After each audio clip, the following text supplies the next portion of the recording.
मुझको अभी मालूम पड़ा कि मैं इस वक्त यहाँ पे अध्यक्ष नहीं हूँ, मैं ट्रस्टी जी बन गया। मालूम पड़ा क्या भाजपा की टीम ये है तो मैं क्यों कर लूंगा मेरा भाई।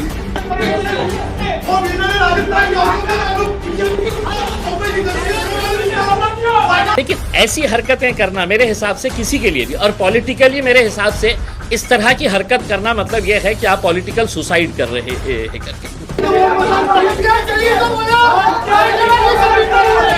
बम्बई की यूनिट पिछले कुछ सालों से फैयाज साहब जो है इसकी कमान संभाले हुए थे। अल्हम्दुलिल्लाह बहुत अच्छे तरीके से उन्होंने काम किए और आगे भी यही उम्मीद है कि इस तरीके से जिस तरीके से मजलिस को हम आगे बढ़ाना चाहते हैं उसमें फैयाज साहब का एक रोल रहेगा।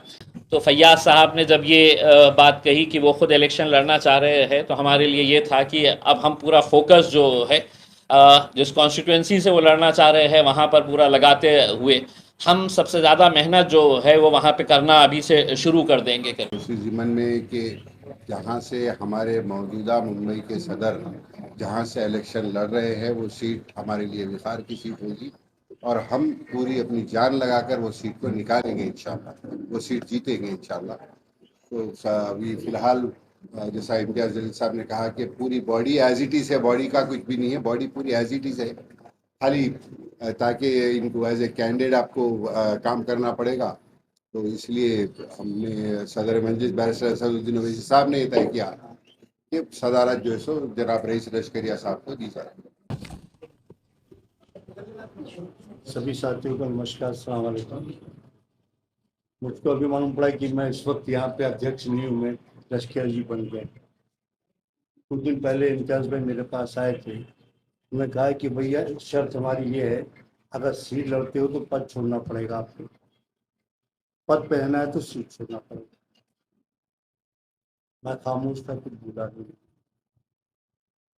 आज मजलिस को बनाने में अफसर साहब का हाथ है और हम एक कारिंदे के तौर पर काम किया। 10 साल से मैंने बाकायदा खुद कांग्रेस में होने के बावजूद वारिस पठान को चुन के लाया गया था। दूसरी मरतबा जब उसको टिकट दी गई तो मैं टिकट मांगने गया था, असद साहब ने ऐलान कर दिया था, फिर मुझको मजबूरी के तौर पे वारिस पठान का साथ देना पड़ा और वारिस पठान के लिए असद साहब ने झूला मैदान में खड़े होकर माफ़ी मांगा कि जो भी गलतियाँ इसने की उसके लिए माफ़ी मांगता हूँ। उसके बाद से लेकर अभी तक 5 साल हो गया, वो देखने तक नहीं आया, छांकने तक नहीं आया। ये बात के सब गवाह हैं। और यहाँ पर मैं मुंबई शहर में डिस्ट्रिक्ट बनाया, तालुका बनाया, वार्ड बनाया। आज मुझको सीट दे रहे हैं आप लोग और मेरे पद ले रहे हैं आप लोग, ये गैर वाजिब बात है।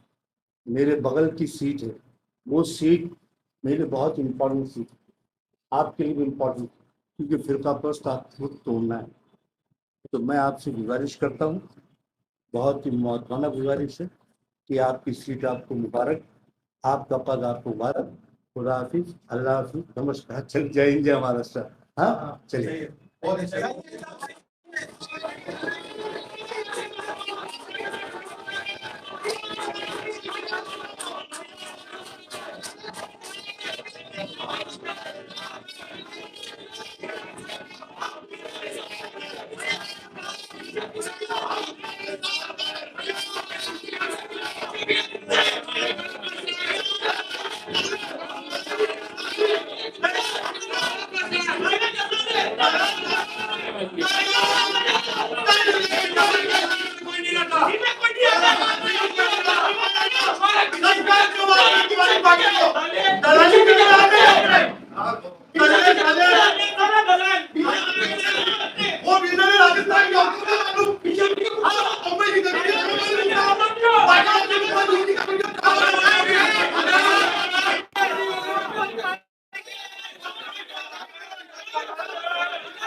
टिकट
अरे बैठो।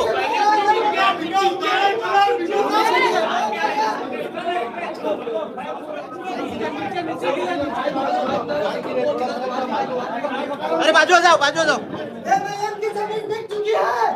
देखिए आज देखिए फैयाज साहब जो हमारे बम्बई के अध्यक्ष थे, उनके आने से पहले ही मैंने आपको बताया था कि अच्छा काम किए हैं उन्होंने। अभी 15 तारीख के दिन जो तिरंगा रैली निकाली गई थी, बहुत अच्छे तरीके से सक्सेसफुल निकाली गई थी। उसमें फैयाज साहब पिछले कुछ महीने पहले जब हमारी उनके साथ मीटिंग हुई थी, बात हुई थी, मैंने साफ तरीके से उनसे पूछा था कि फैयाज साहब आप इलेक्शन लड़ेंगे या नहीं। उन्होंने कहा था कि नहीं, मुझे इलेक्शन लड़ना है करके। और अब जब ये बात फाइनल हो गई थी कि मुझे इलेक्शन लड़ना है, किसी भी हालत के अंदर मैं इलेक्शन लड़ूंगा, तब आप सोचिएगा, बम्बई छोटी तो कॉन्स्टिट्यूएंसी है ही नहीं उसमें, कि एक अध्यक्ष बम्बई का अपनी कॉन्स्टिट्यूएंसी का इलेक्शन भी लड़ेगा और बम्बई के ऊपर भी नजर रखेगा करके उसमें। तो हमने फिर है तो उनको ये बोले कि फैयाज साहब अगर इलेक्शन लड़ रहे हैं तो फिर ये जिम्मेदारी किसी और को दे देंगे हम, आप इसके लिए तैयार है। ये सब तय हो गया कि भाई ठीक है, उन्होंने इलेक्शन लड़ रहे हैं, तो हमने ये बोला है कि हम भी आके है तो आपकी कॉन्स्टिट्यूएंसी के अंदर मेहनत करना शुरू करेंगे, वहाँ पे प्रचार सभाएं जो भी करने का है हम करेंगे उसमें। तो ये सब फाइनल होने के बाद कल तक हमारी अच्छे तरीके से बातचीत हुई, बलाला साहब से बातचीत हुई, असद साहब से बातचीत हुई। सब होने के बाद ऐन वक्त के ऊपर यहाँ पे आके इस तरह का, मतलब मेरे हिसाब से ये किसी भी मतलब एक राजनीतिक पार्टियों के अंदर ऐसे चीज़ें होते रहती है, लेकिन हम ये एक्सपेक्ट नहीं करते हैं कि मजलिस के अंदर, क्योंकि मजलिस का नाम ही जो है वो इत्तेहाद है, अगर यहाँ पे आपका पद ले लिए, अगर हमने पद लेके ये बोले होते कि नहीं आप इलेक्शन भी नहीं, ये इख्तियार किसके पास है? ये पार्टी के पास इख्तियार है, या असदुद्दीन अवैसी साहब के पास इख्तियार है कि साहब नहीं, हम आपको पार्टी पोस्ट से भी निकाल रहे हैं, हम आपको टिकट भी नहीं देंगे। ये असद साहब बोल सकते हैं, लेकिन असद साहब ने खुद ने कहा कि नहीं, आप मुंबई का चेहरा है और हमारी नाक है, आप अगर इलेक्शन लड़ रहे हैं तो हम मेहनत करेंगे करके उसमें आपके लिए अभी से मेहनत करना शुरू करेंगे। तो यहाँ पे ऐसे वक्त के ऊपर आके ऐसी हरकतें करना मेरे हिसाब से किसी को भी शोभा नहीं देता है। लेकिन ठीक है, राजनीति के अंदर फॉलोअर्स होते हैं एक नेता के, उनके फॉलोअर्स ने हंगामा थी, हमारी कोई उससे ये नहीं है, बात करेंगे, देखेंगे आगे क्या होता है। अभी बलाला साहब ने बोले 2019 के अंदर, माझ्या 2019च्या औरंगाबाद महानगरपालिकामध्ये असे छुरे चाकवा आणले होते, पण 26 सीट्स आम्ही जिंकून आणले होते त्याच वर्षी, 26 हमने कॉर्पोरेटर्स चुना के लेके आए थे। तो ये चीज़ें होती रहती है। देखिए कल के दिन है तो अगर असद साहब ने कहा कि इम्तियाज़ जलील अब तो महाराष्ट्र के सदर नहीं रहेंगे, मेरे 10-5 चाहने वाले होंगे, उन्हें भी नाराज़गी होंगी कि साहब ने इम्तियाज़ जलील को कैसा हटा। लेकिन ऐसी हरकतें करना मेरे हिसाब से किसी के लिए भी, और पॉलिटिकली मेरे हिसाब से इस तरह की हरकत करना मतलब यह है कि आप पॉलिटिकल सुसाइड कर रहे हैं करके। किसी ने ठेका लिया है क्या कि इम्तियाज़ जलील ज़िंदगी भर रहेगा, अहमद बलाला साहब है तो ता हयात जब तक जिंदा है वो हैदराबाद के एमएलए रहेंगे? नहीं। कल के दिन हो सकता है असद साहब कहेंगे कि नहीं साहब अब आप नहीं, किसी और को, इम्तियाज़ जलील अब तुम नहीं लड़ेंगे, कोई और लड़ेगा करके। लश्करिया साहब, रईस लश्करिया साहब को एक मौका दे रहे हैं, उनका परफॉर्मेंस रहेगा तो कंटिन्यू, नहीं रहेगा तो रिजवाना आपा हमारे लेडीज विंग के हैं, उनको भी चेंज करना पड़ेगा। इसका मतलब क्या है कि मतलब हम लोगों ने ऐसा जाके है तो हंगामा करना, मेरे हिसाब से। सवाल है कि आपने भी कहा कि मुंबई बहुत बड़ा है और इसलिए फयाज अहमद के बाद भी इलेक्शन लड़ेंगे और रईस लश्करिया साहब को जिम्मेदारी दी गई, तो इसका मतलब ये भी निकाला जा सकता है कि आगे अगर रईस लश्करिया को आप टिकट नहीं होंगे।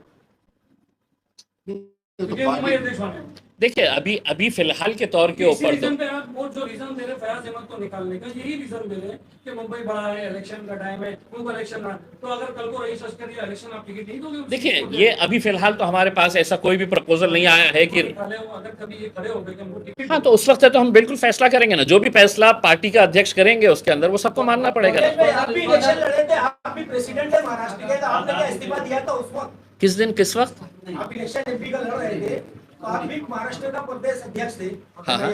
आपने भी तो इस्तीफा नहीं दिया, तो आज मैंने सुनिए, मैंने दूसरे दिन है तो असद साहब को मैंने ये किया, ये असद साहब का बड़ापन है, असद साहब का यकीन है कि उन्होंने कहा था कि नहीं आपको कंटिन्यू करना है। मैंने उनको यही कहा था कि असद साहब, मैं अगर अपने गढ़ को अगर कमज़ोर करके पूरे महाराष्ट्र को मजबूत करने, तो असद साहब उसके लिए तैयार नहीं हुए थे उसमें। और देखिए मतलब कोई ये नहीं है उसमें सियासत के फैयाज के टाइम पे आपको भी दिल बड़ा कर लेने का था। देखिए मैं रहूं या ना रहूं ये मेरा पार्टी का अध्यक्ष तय करेगा, ना तो कोई यूट्यूब चैनल वाला डिसाइड करेगा कि इम्तियाज जलील तुमने जानी चाहिए था करके। उसमें मेरा पार्टी का अध्यक्ष मुझे बोलेगा कि अभी निकल जाओ, आधे घंटे में इम्तियाज जलील रेजिग्नेशन देके है तो बिल्कुल है, तो एक मजलिस का सिपाही बोल के काम करेगा। 2019 में भी ये देखा गया था, चुनाव से पहले जो है सदर बदला गया था। 2024 में भी चुनाव से पहले जो है वो सदर बदला। तो क्या एमआईएम मुंबई के अंदर कमजोर नजर आ रही है आपको? 2019 में भी सदर बदला गया, 2024 में भी चुनाव से पहले जो है वो सदर बदला जा रहा है, इसकी वजह क्या है? देखिए अगर मैं आपको क्लियर बता रहा हूं, एक बार फिर से दोहराता हूं, अगर फैयाज साहब हमसे ये कहते कि नहीं मैं इलेक्शन नहीं लड़ रहा हूं तो हम नहीं बदलते। आप मुझे ये बताइएगा कि मुंबई की एक कॉन्स्टिट्यूएंसी के अंदर इलेक्शन लड़ना और पूरे मुंबई को संभालना, ये दोनों चीज़ें मुमकिन है क्या? वो तो ना मेरे से मुमकिन है ना किसी से भी मुमकिन है। हम कोई सुपरमैन नहीं है कि नहीं साहब मैं मेरा लड़ते हुए है तो मैं पूरा बम्बई देखूंगा करके। तो अगर चेंज हुआ है तो उसके अंदर आप ये कहेंगे कि नहीं साहब जो बना है उसको बने रहने देना चाहिए करके। पार्टी का फैसला है, आपको कबूल करना है इसके अंदर, बस खत्म। बाइकल्ला के आधार वारिस पठान 5 सालों से हेड ऑफिस नजर नहीं आया और ना उनकी विधानसभा में कोई ऑफिस बनी हुई है। क्या बाइकल्ला से वारिस पठान फिर चुनाव लड़ेंगे? क्या पार्टी तय करने वाली? इससे जुड़ा एक सवाल है, वारिस पठान क्यों मौजूद नहीं है? क्या वारिस पठान भी हट गए? नहीं देखिए आज के दिन हमने बाकी भी तो बॉडी है पूरी है, कौन है यहाँ पे? नहीं है। देखिए यहाँ पर पूरे बॉडी में नहीं है। देखिए वारिस पठान के पास कोई ओहदा नहीं है हाँ? आप मुझसे ये भी पूछेंगे कि साहब आपके 2 एमएलएज है, वो 2 एमएलएज ने भी आना चाहिए था, बैठना चाहिए था करके उसमें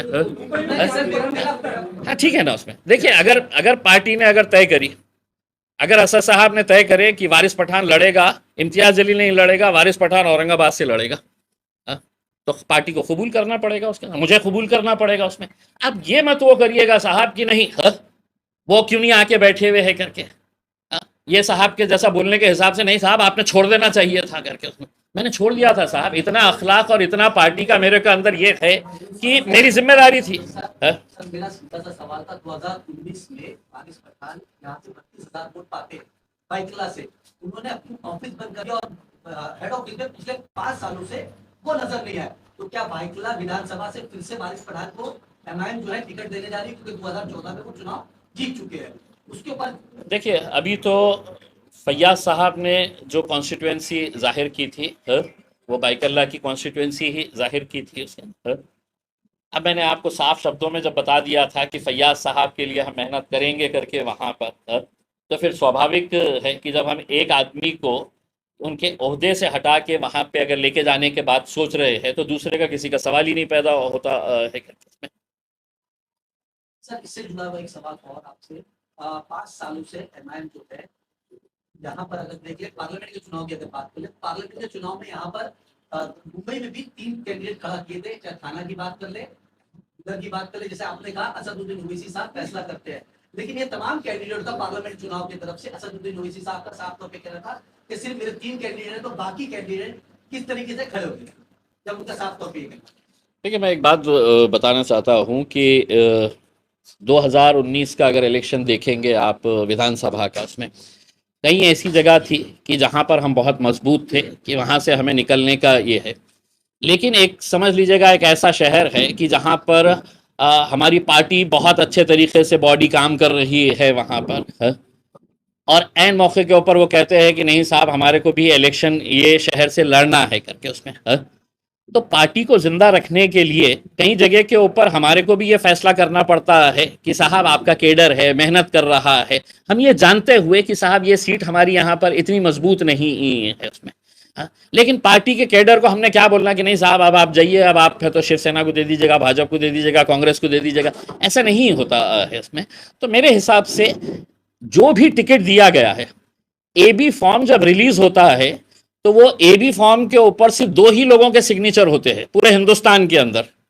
एक बैरिस्टर असदुद्दीन अवैसी साहब वो AB फॉर्म इशू करते हैं, या दूसरे जो पार्टी के जनरल सेक्रेटरी है अहमद पाशा खादरी साहब, उनके सिग्नेचर से। अब आप बोलेंगे कि नहीं साहब उन्होंने तो दिया ही नहीं है करके, तो फिर कोई उड़ के तो नहीं आया होगा AB फॉर्म उसके अंदर, असद साहब ने ही दिया। सर इसके अंदर